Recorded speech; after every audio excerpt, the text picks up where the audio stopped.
So let's talk about integration by parts. Integration by parts is a technique that allows us to rewrite a product of two functions when integrating. So this rule can be thought of as the reverse product rule, and here's the reason why. Here I have the formula for the product rule. The derivative with respect to x of a product of two functions is equal to the following right-hand side. What I want to do is I want to get the original function, mainly f of x times g of x, before I differentiated it. And in order to do this, I need to integrate both sides. So I'm going to integrate the left-hand side and I'm going to integrate the right-hand side with respect to x. Let's focus on the left-hand side right here. The integral of the derivative is just going to be the original function itself. And we know this because of the fundamental theorem of calculus. So I'm going to rewrite the left-hand side as the function of f of x multiplied by g of x, and that's going to be equal to the right-hand side. Now, the right-hand side, I don't know what the function f of x and g of x are. They could be really anything. So what I'm going to do is I'm going to rewrite it in terms of two integrals. The first integral being the integral of f prime of x times g of x being integrated with respect to x, and the second function being the integral of f of x times g prime of x being integrated with respect to x. The next thing I'm going to do is I want to take one of these integrals and I'm going to move it to the left-hand side. I'm going to actually move this integral to the other side. And the way I'm going to do it is I'm going to subtract it from both sides. So I'm going to subtract from both sides. So when I do that, I get the following. I get f of x times g of x minus the integral of f prime of x g of x with respect to x is equal to the integral of f of x g prime of x dx. What I'm going to do is I'm going to rewrite this formula in terms of u and v. So I'm going to let f of x be equal to u, and I'm going to let g of x be equal to dv. Or, sorry, not dv. V. So when I rewrite this, I should get the following. U multiplied by v minus the integral of v times du is going to be equal to u times dv. And this is the formula for integration by parts. The right-hand side is representative of the original function. I don't know if I spelled that right. And the left-hand side is representative of our new rewritten function, or integral. So let's get to using this formula with an example. So we're asked to integrate the following function of x times sine of 2x dx. As you can see, this is a product of two functions, namely x and sine of 2x. So therefore, we have to use integration by parts in order to solve this. The first step you want to do, so step number 1, is you want to set one of the functions equal to the variable u. So set u and set dv. Now you might be asking yourselves, which one of the two functions should I set u equal to, and which one should I set dv equal to? There's two general tips of advice that I would give. The first thing is that when you differentiate u, so differentiating u should give you a simpler expression.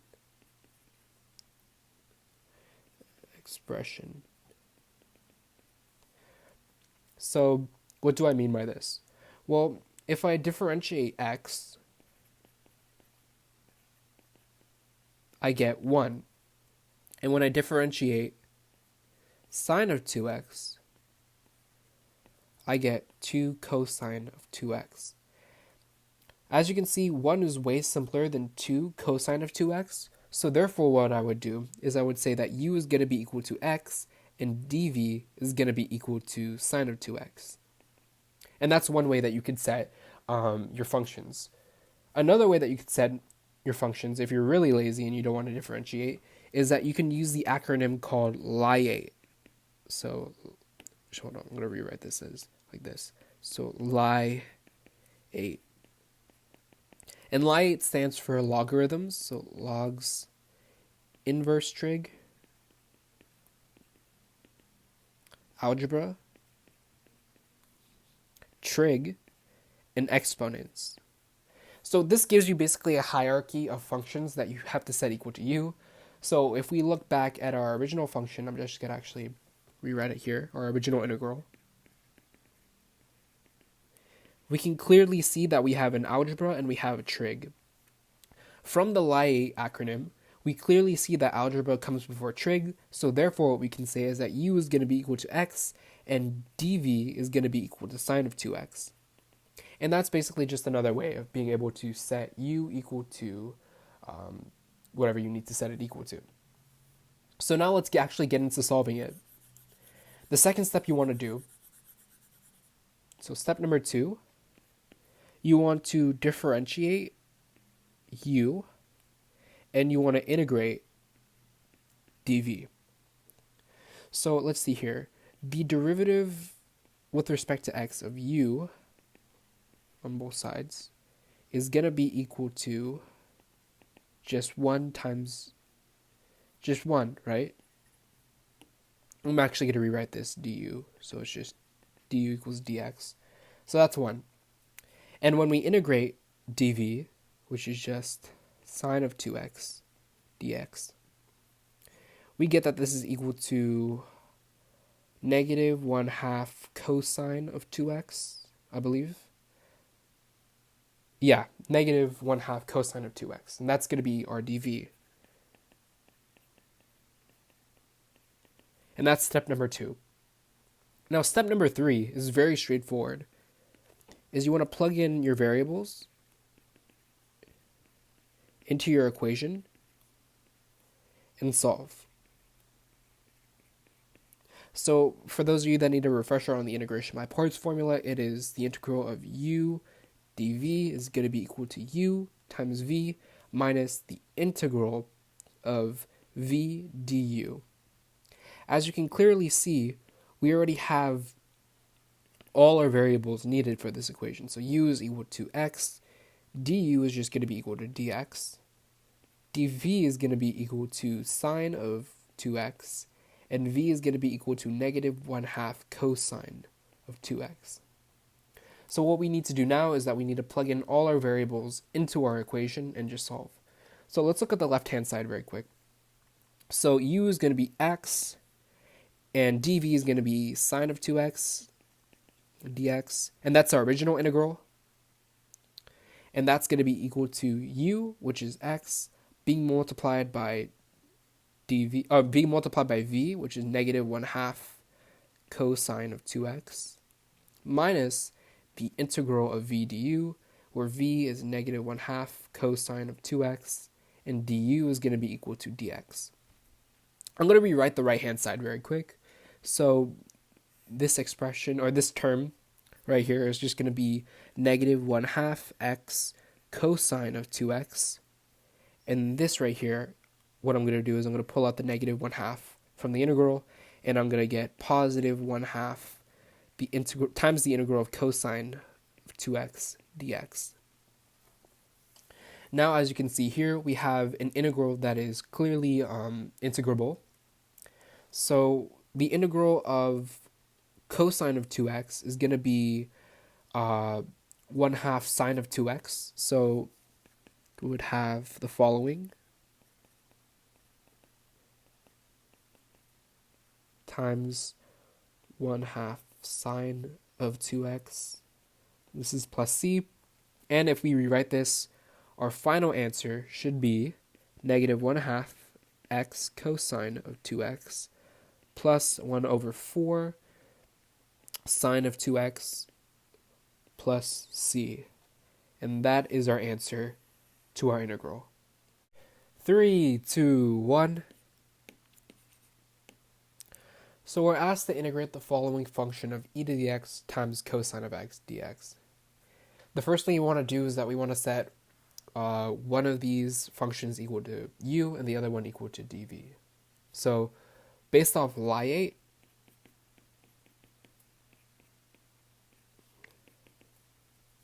we can clearly see that trig comes before exponents, so therefore we're going to set cosine of x equal to u,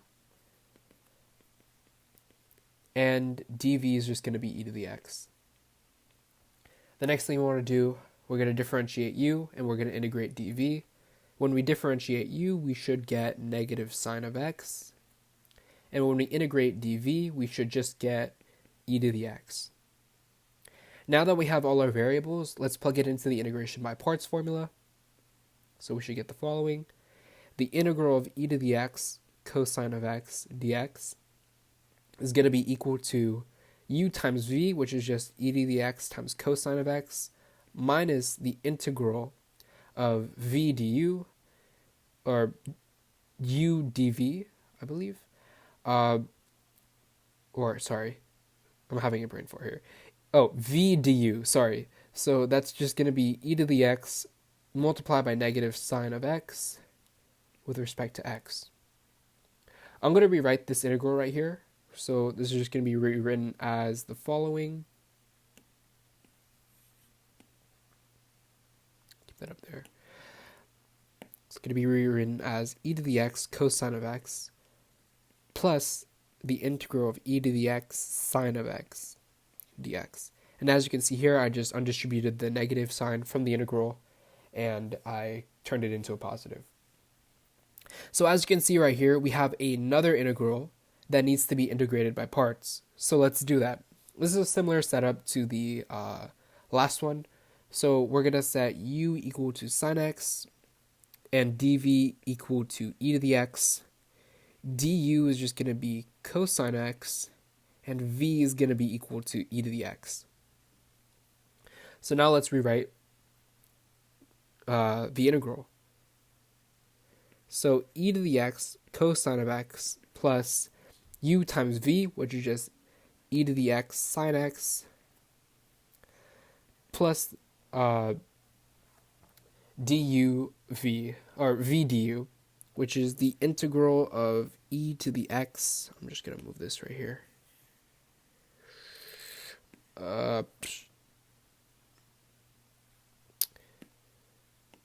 The integral of e to the x times cosine x dx. That's right? No, that's not right. Minus the integral of e to the x cosine of x. Let me just move this, sorry. I keep moving things, I'm sorry. So, what I want you to notice is the following. I'm gonna move all this.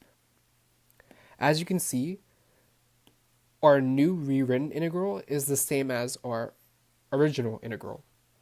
So when this happens, what we're going to do is that we're going to treat e to the x cosine of x dx as a variable x, and we're just going to solve for it. So in order to solve for it, I'm going to add the integral to both sides.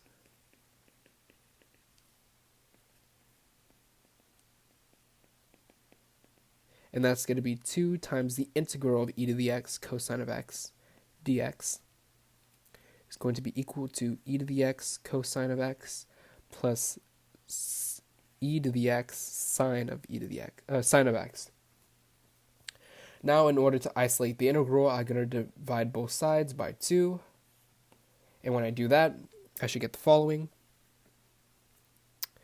The integral of e to the x cosine of x dx is equal to e to the x over 2 multiplied by cosine of x plus sine of x plus c. If you're wondering what I did and why this looks so different, I basically just undistributed the e to the x's from both terms, and I made that divided by 2. So this right here is our answer, and that is all.